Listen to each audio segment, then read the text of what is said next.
let's get started. Welcome everyone to this session. We've titled it Making Sense of the Contemporary. For this, we have two panelists, both of which have been making notes and have been in touch with people across the world and how they're making sense of the times that we are in. This is a conversation to reflect on the moments of friendship as windows into the world. How did we come here, and where is it that we want to go from here? So let me introduce the panelists. We have Professor Abdul Malik Simon, an urbanist currently based in Sheffield, with an abiding interest in the spatial and social compositions of urban regions. Joining him in the conversation is Prasad Shetty, an urbanist, storyteller, and a teacher based out of Mumbai. He's faculty and founder at the School of Environment and Architecture, founding member of the Collective Research Initiatives Trust, and partner at Bard Studio. So, for this session on making sense of the contemporary, I hand over this session to our panelists, Professor Abdul Malik Simon and Prasad Shetty. Thanks, Vanshika. Maliq, should I kind of set the coordinates?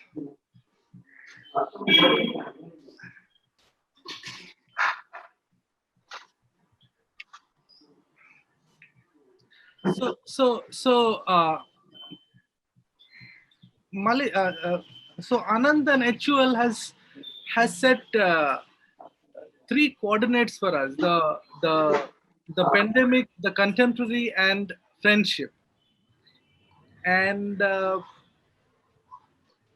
mean, the I mean, one of the reasons why we spoke, we like speaking, and particularly this time was because otherwise it's impossible to put together a sense, right? So because this is the window that one has, and then this is the window which kind of which can be opened very interestingly into many houses, many lives, and many then there are many possibilities. So when geography and time kind of reconfigures, then this window offers interesting possibilities. So that's the reason why this ongoing set of chats and discussions and stuff like that. And I think to make sense of the contemporary, the only thing that we can do at the moment is to talk to each other and see the world through each other's eyes, actually. And that was the whole overall kind of thinking. And your one's dependence on the other's eyes and that trust that you kind of have requires a friendship, because it cannot be expectant. It is basically sharing notes and kind of trying to figure out things together. And therefore the idea of friendship kind of becomes so critical in trying to understand the contemporary. We discussed several things: the fragilities of institutions, and the fragilities of lives, and the fragilities of the state, and the fragilities of many things, and along with the agilities that human beings kind of bring in with their solidarities of care, with their kind of different kinds of solidarities. We discussed the reconfiguration of the self and the other.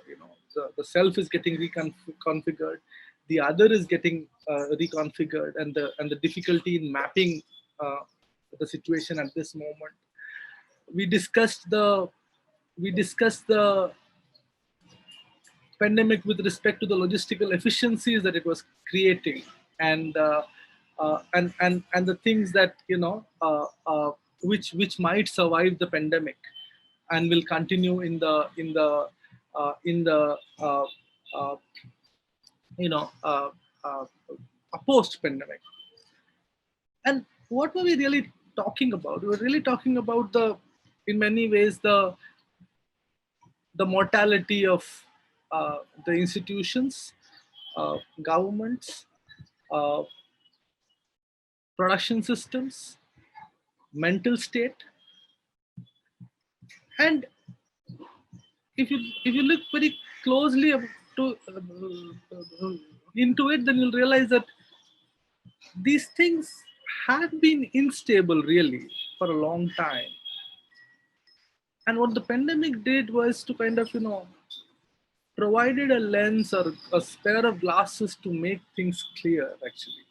So that's what really, the government, the production systems, the mental state, the pandemic gave you simply the lens which kind of made things clear. And that's why, one of the things that we started kind of talking about, what were those things which the pandemic made clear, and what were those things that and where did they come from, and what is their trajectory. This is something which I felt was interesting. So so uh, and I think we will kind of move through that realm in a slow wandering conversation. I'm kind of, when and I grew up very close to the port of Mumbai, Bombay. And the port of Bombay, this is in the 80s, right? So 80s and early 90s. So actually late 80s. So and the movement of goods, I mean, there was the mainstream movement of goods, and then there were the non-mainstream movements of goods.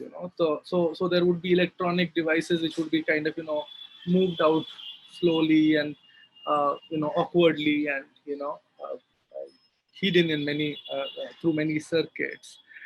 There would be gold which would be moved. There would be many things which would be moved, and the movement of these goods was interesting, because they would kind of not be moved in a straight logistical way, but they would kind of move from one node of the city to another node of the city, and then kind of moving from one node to another node, they would kind of then disperse.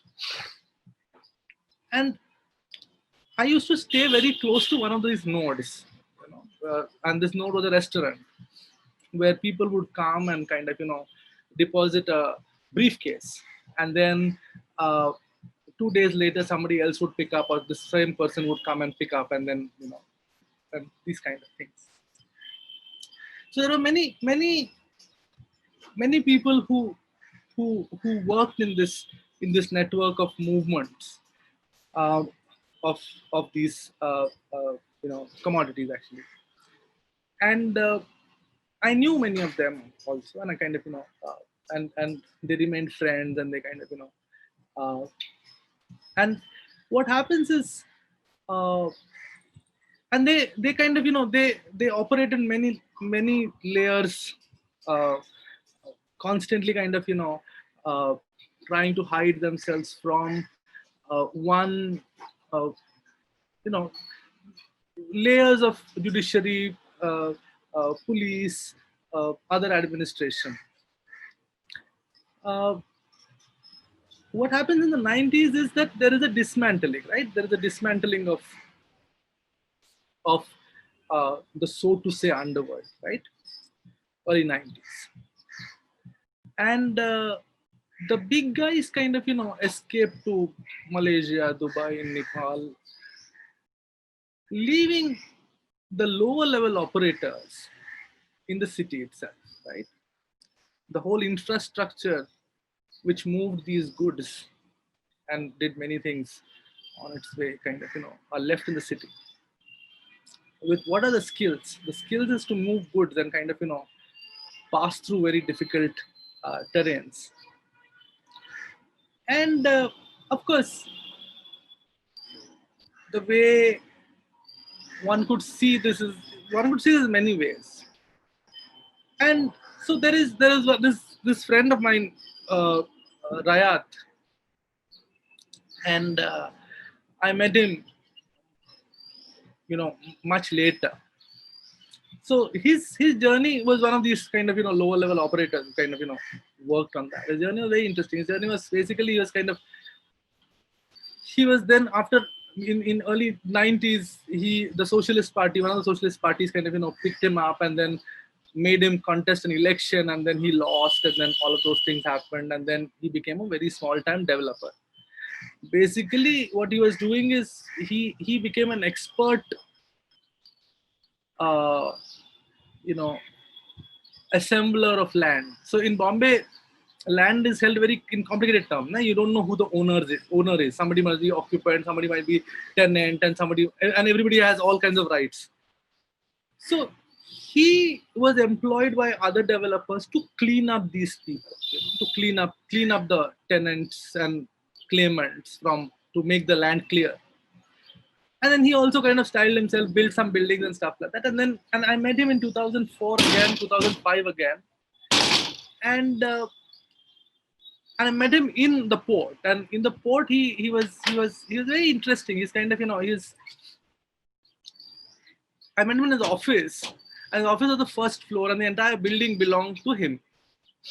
And the building had, at the ground floor there was a restaurant, and there was a bar, and there was a wine shop and stuff like that. And there on the first floor there was a dental hospital. And I was inquisitive about this dental hospital, why he has a dental hospital. And uh, one second.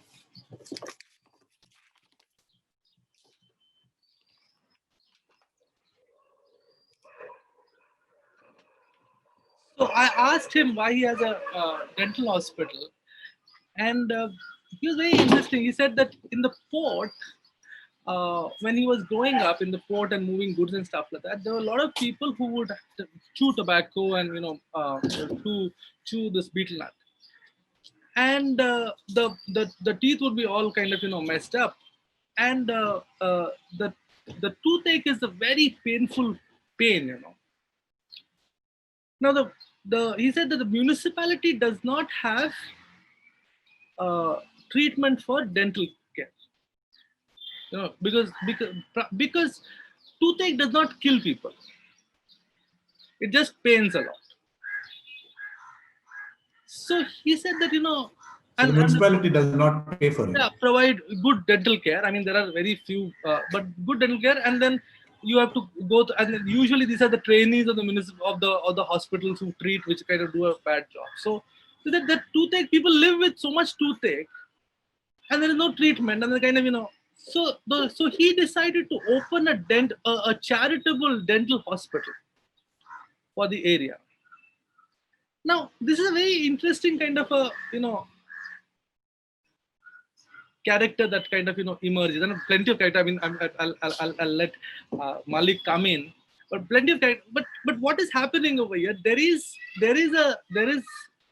are moralities, multiple kinds of moralities which are at play, which are getting worked out, and these moralities are encountering each other. There's no way one can kind of clearly uh, identify a person or a group as something very clearly, as a clear uh, agent of a certain uh, in a certain process, because the agents have multiple lives and occur in multiple places. And also, I mean, you go close and you realize that there is no, you know the powerful and the powerless do not exist. All they're all mixed up. Suddenly they become powerful and powerless in variety of ways. So so uh, so this was, I mean, so this morality question and the urban morality question is something which remained with me and kind of shaped many of the things, and one of the way to probably enter the pandemic would be from here. I will let Maliq come in, and then kind of continue from where he leaves.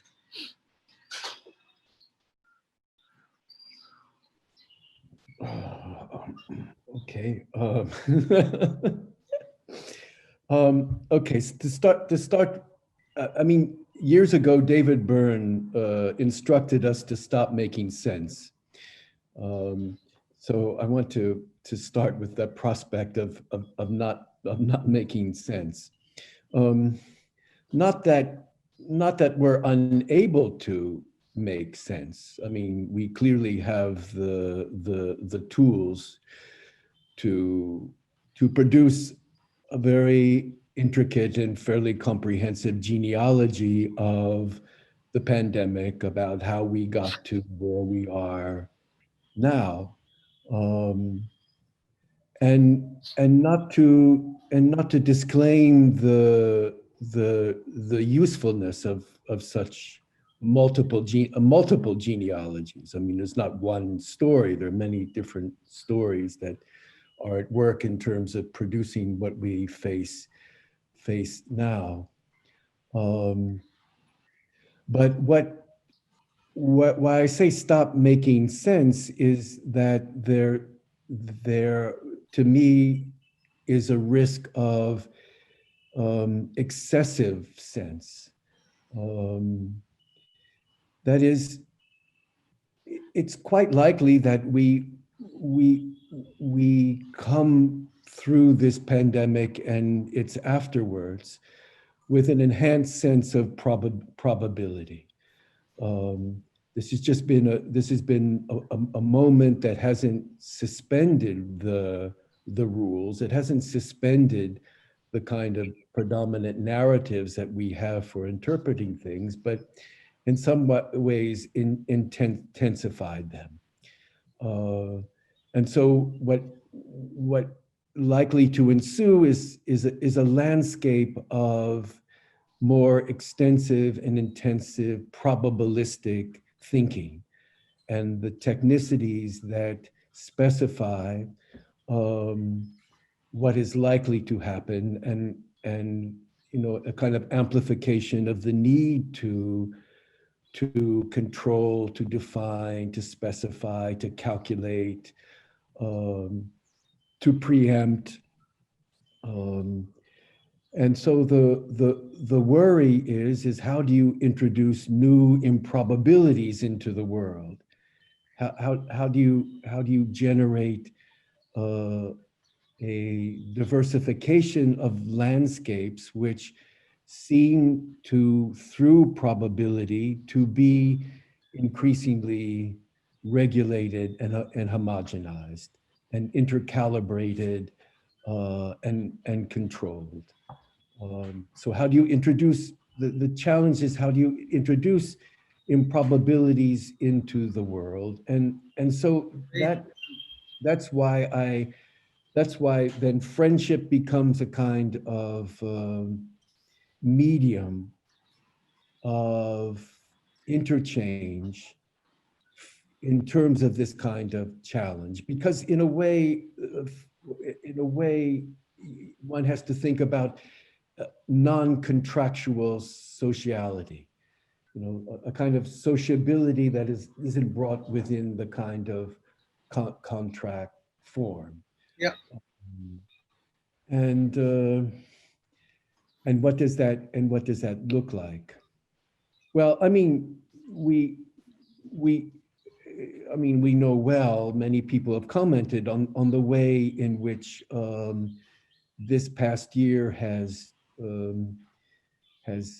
increasingly amplified the tentativeness of contracts, of the contractual, uh, the inability of uh, contractual relationships between the Leviathan, the institutions, to adequately take care of the current situations. Um, and it has also amplified the extent to which the way in which many people operate outside of these kind of contractual forms. Um, and and the more that we're exposed to the extent to which the non-contractual really predominates in everyday life, then the imperative of what remains of state and formal institutions to rearrange and intensify the notion of the contractual, to enumerate, to specify, to make visible, to bring things within a kind of enhanced visibility and calculability. Um,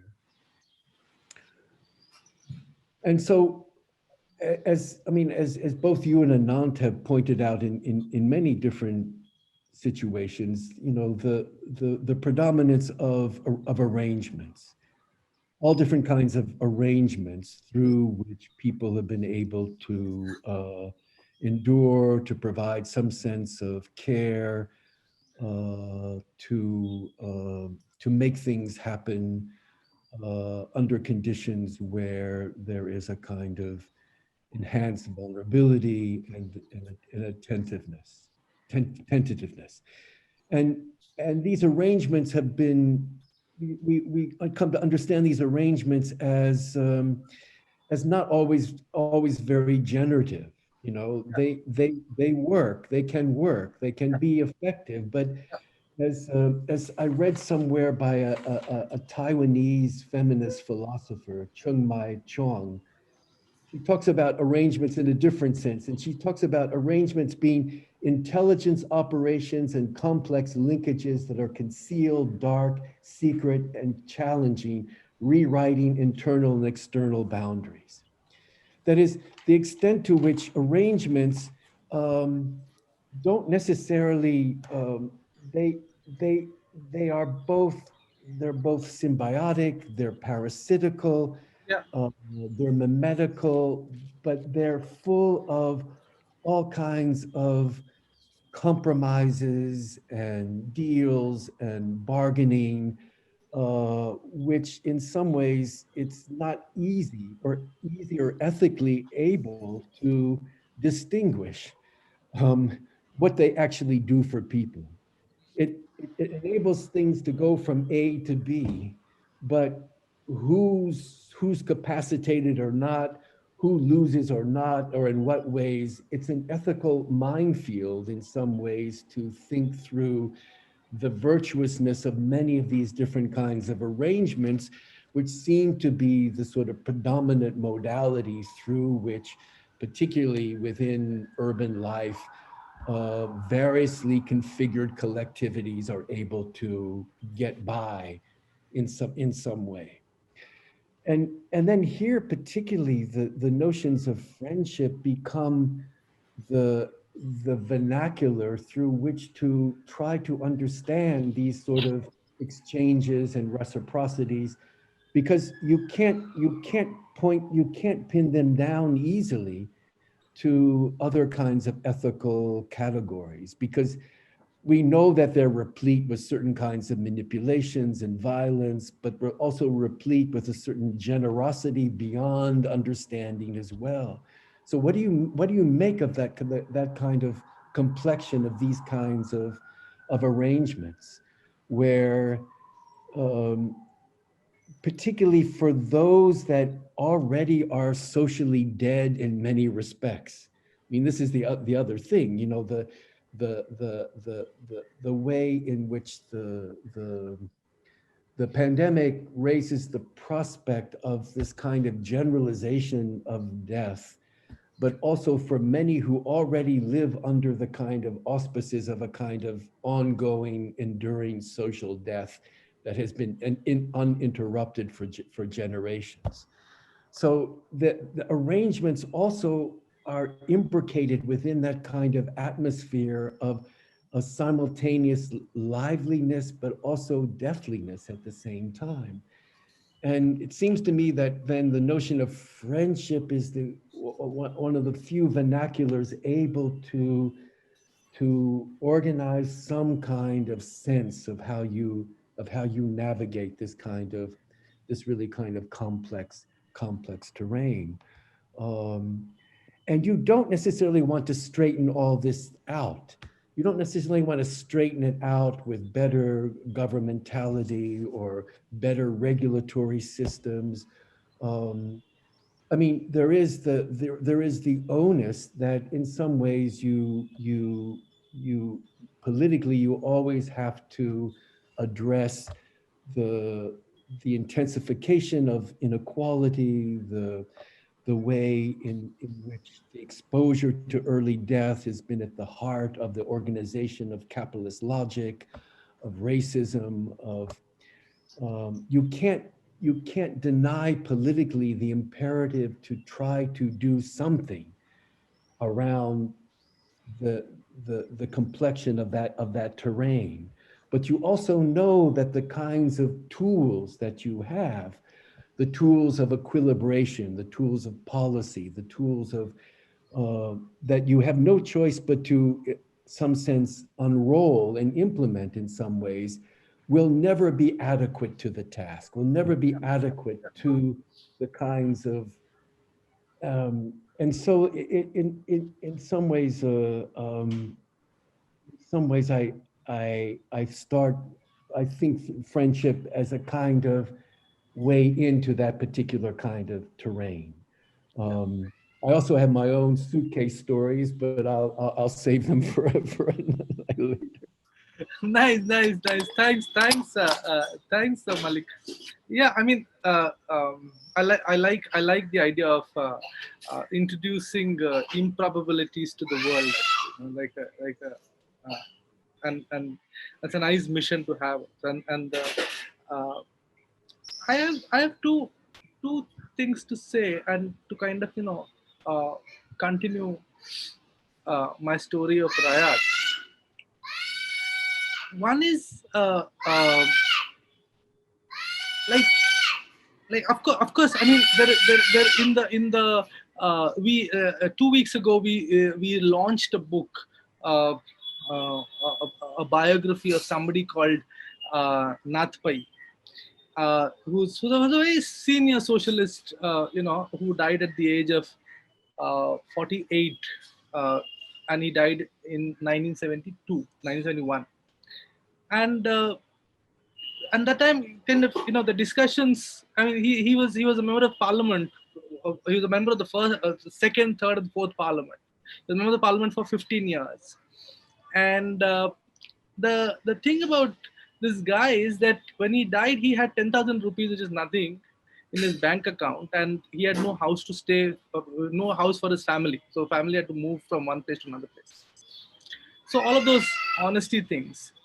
But one of the comments that came up was that he was a very naive politician, uh, who somehow kind of uh, discussed the primacy of the judiciary in India against that of the parliament, which is a group of people. The primacy of the parliament against the judiciary. So he kind of uh, uh, uh, spoke about, uh, you know and there were a lot of his critics who kind of spoke about uh, how the idea of the constitution and the judiciary should be kind of kept sacred almost, because parliament is made up of obviously very corrupt people. And I think this is something which was and this is happening 50 or 60 years ago. And 60 years ago, many constitutions are written across the world, and many nations are getting formed at that time. Everybody is deciding their first principles to kind of lay down their countries. And I think Natpai was thinking, because he was also kind of an international leader and all of those things. He was thinking, what makes the judiciary non-corrupt, or what makes the constitution so correct, you know because it's what, where is this first principle, and who's written this first principles, because those frameworks of justice, liberty, and freedom and equality are also written, and they're also under discussion at that time. So he's kind of and that kind of and we've seen in recent times, those first principles being shaken and being kind of moved. So I think the the I mean the state which uh, uh, we formed together, which is kind of to kind of uplift us from whatever uh, whatever state we were in. That's that state has been formed with large principles which are not really stable. They've never been stable. In fact, it is the small forces which have constantly nudged. And what I'm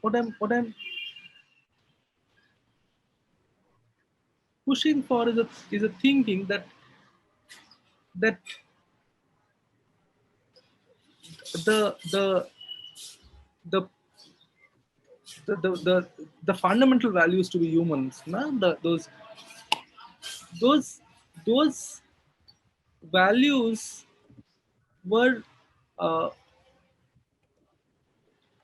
were formed out of those small forces, and which are still at play, and they're governed by something as non-contractual as friendship. Because the moment you have a contractual relationship, then it kind of begins, the institution begins to start happening. It's like various kinds of contractual, the relationships become very specified, and then the responsibilities, this is a non-expectant friendship. It's like a, and those forces are at play and have been always at play today, and and they're kind of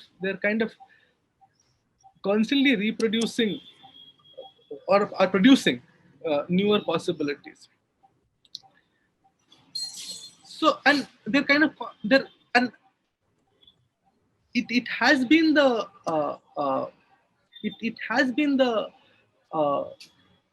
the the idea of the large principle, which has been constantly invoked, forced upon, pushed for for which has kind of shaped our moralities, our thoughts, our thinking in and you find people like Rayat kind of moving very easily, and there are plenty of people like Rayat who move through this landscape of through with their small forces, and and and and one starts thinking that cities and uh, uh, these societies appear to be a sum of these small forces, which are bound together uh, with strange compassions. I mean, he's kind of talking about people whom he might not even know, and kind of must have grown up with, but they are not his constituencies. They don't give him anything. They're kind of there. They might meet him, greet him. He might have had food at somebody's place. So like so that so that's something which holds. It's not the big umbrella that holds uh, uh, systems. So Anand is asking, in what way is the idea of friendship different from the idea of fraternity? Are we looking to the founding principles in such elemental terms? It's a question that has actually come from outside. The moment someone saw this, it was actually Partha who asked this question yesterday. Just thought it should put it out on the table. Partha is asking such questions. Yes, he said it yesterday. Okay. So I mean, it's okay. You don't have to respond to it. no, I don't. Okay, I won't respond. I will respond eventually. So let me complete this point. This Yes. the so so so so it had the state of being, not the state of like the the everyday kind of issues with life, actually, with kind of survival, with life, with kind of being pushed around, getting work, not having food. This you look close, and you realize it's not happened. The incremental change has not happened through the full force of the state. It has happened through many small forces which have kind of come together. Full force of the state did one big thing, eradicated polio. And it's a very interesting thing, because then because it can do that, because you can do mass vaccination. It is it's a one step process. You go and inject something, that's it. But to kind of bring about, continue a long durée process to kind of educate, to kind of do series of things, to get housing, to kind of to do multiple things. It's not a formula that you have a one intervention and it will solve, like a vaccination. It's like it doesn't happen. Or our health system, for example. So it's a so and that is mobilized by, so state is very good at that single intervention measures. And that's why all the trust on the plan and the policy and program, because it's kind of you can set it up and then you think it will kind of move and things will be done, but I think the tenets of friendships, and I'm using friendship in a wider sense, in Rayat's idea of friendship. It is kind of friendship with also unknown people, or friendship with your neighborhood, people whom you've seen while you're walking and you see them every day, and then when somebody is hurt, you pick them up and take them to the, and you try to inform their home, so it's like it's that form to a very close form of talking to somebody every day. So broad, I think those forces are active in in incrementally changing lives, and incrementally kind of thinking through, in putting things together. I think that's the that would be my kind of response, uh, also, uh, to take up the uh, question of friendship different from fraternity. uh, this is the term which has the least uh, uh, you know definitive, um, you know uh, the least clear in the constitution, fraternity. Yeah. Whether it is brotherhood, whether it is a sense of brotherhood, whether it is relationship, whether what is it, and people were struggling with kind of when it was introduced, not in 48 but in not in 50 but in much later. This term was kind of and still is, what does fraternity.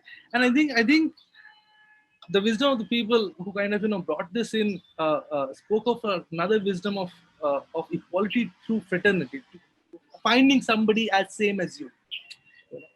And I think that is something which is, to think of somebody else as a friend and not somebody else in terms of pity or in terms of hierarchy or something like that. I think those discussions were important. So in that sense, it's an instrumental term. uh, Friendship is different because it is more, I'm not looking at it in instrumental terms at all. I'm looking at it as a force, as an elemental force, really, in which puts together cities and settlements and habitations together.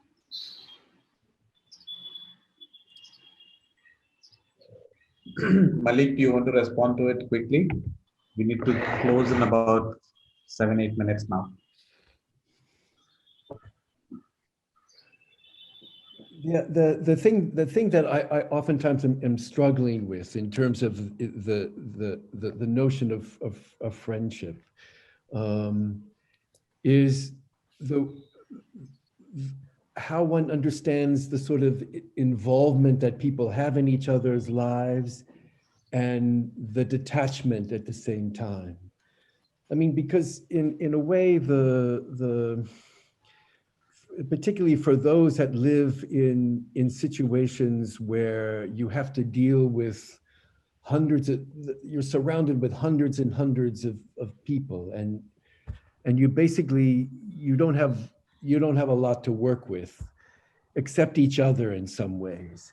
And so friendship means a kind of extending oneself, always having something else in mind, always a kind of willingness to make some kind of use of each other.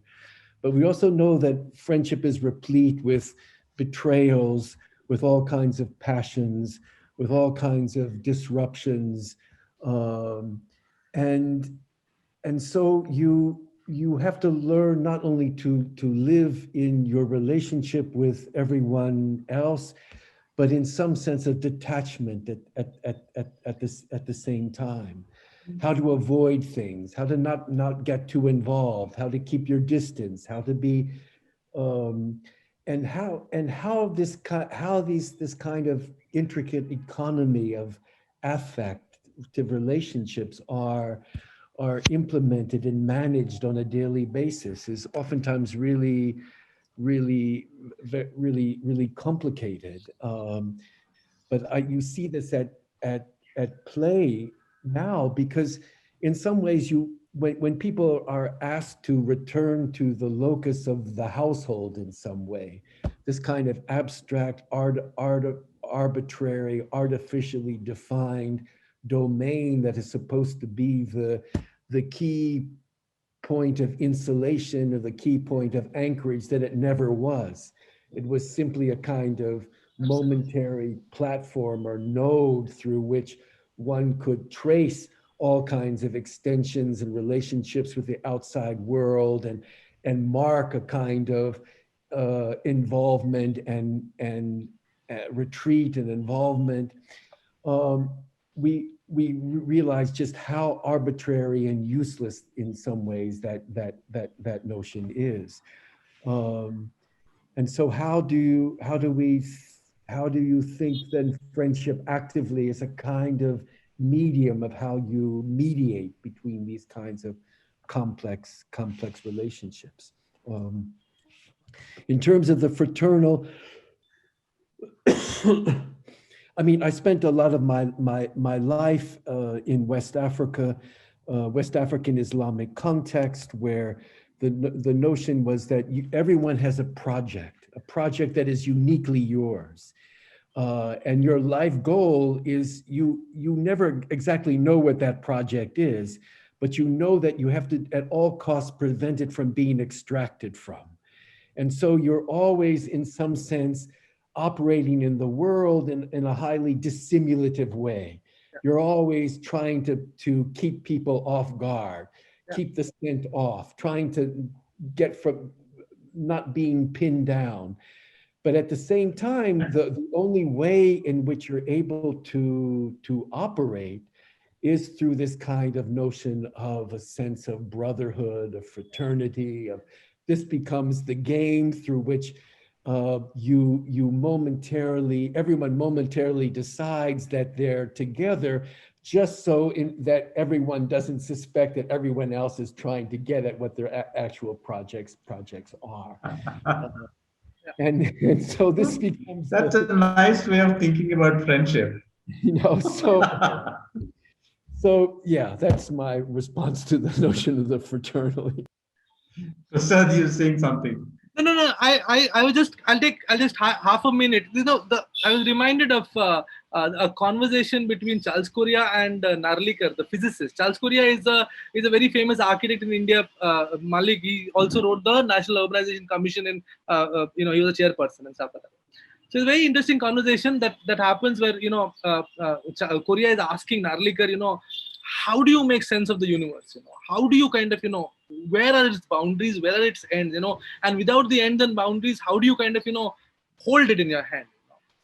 And Narlikar has a very interesting thing. He says that the moment you decide to think like that, you've kind of you've failed because you think of it in terms of fractals and multiples and divisibles, and then you enter the universe from there, and then you see yourself to be a part of it, and then suddenly everything gets illuminated. Then you're not bothered about the ends. You are bothered about those many constellations that happen within that.